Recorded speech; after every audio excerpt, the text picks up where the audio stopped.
महाराष्ट्राच्या दुष्काळी भागातील प्रधानमंत्री पीक विमाधारक शेतकऱ्यांना विम्याची रक्कम तात्काळ देण्याची मागणी राज्याचे कृषी मंत्री डॉक्टर अनिल बोंडे यांनी कृषी मंत्र्यांच्या परिषदेत केली। तसेच राज्यात शेतकऱ्यांच्या हितासाठी एकात्मिक शेतकरी कल्याण योजना राबविण्यात येणार असल्याची माहिती त्यांनी दिली। केंद्रीय कृषी व शेतकरी कल्याण मंत्रालयाच्या वतीने पुसा परिसरातील राष्ट्रीय कृषी विज्ञान केंद्राच्या ए.पी. शिंदे सभागृहात केंद्रीय कृषी मंत्री नरेंद्र सिंह तोमर यांच्या अध्यक्षतेखाली राज्याच्या कृषी मंत्र्यांच्या परिषदेचे आयोजन करण्यात आले होते।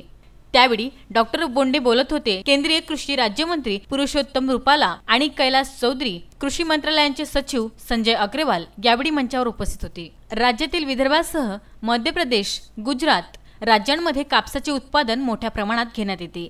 मात्र उत्पादन खर्चाच्या तुलनेत कापसाला मिळणारा भाव कमी असल्याचे चित्र आहे। केंद्राचे नुकतेच सोयाबीनचे किमान समर्थन मूल्य 311 रुपयांनी तर कापसाचे 100 रुपयांनी वाढले आहे। कापसाला देण्यात आलेल्या किमान समर्थन मूल्य 500 रुपयांपर्यंत वाढवून मिळावा अशी मागणी डॉक्टर बोंडे यांनी केली। प्रधानमंत्री किसान योजनेची राज्यात प्रभावी अंमलबजावणी होत असल्याचे त्यांनी सांगितले। या योजनेअंतर्गत 98 लाख शेतकरी कुटुंबाची नोंद करण्यात आली असून 15 जुलैपर्यंत राज्यातील सर्व शेतकरी कुटुंबाची नोंद करण्यात येईल। प्रधानमंत्री किसान कार्ड योजनेच्या प्रभावी अंमलबजावणीसाठी राष्ट्रीयकृत बँकेकडून सहकार्याची अपेक्षाही त्यांनी यावेळी व्यक्त केली। शेतीसाठी लागणारी यंत्रसामुग्री जीएसटी मुक्त करण्यात यावी, तसेच ही यंत्रसामुग्री खरेदी करण्यासाठी घेण्यात आलेल्या कर्जावरील व्याजदर कमी करण्यात यावे अशी मागणीही त्यांनी यावेळी केली।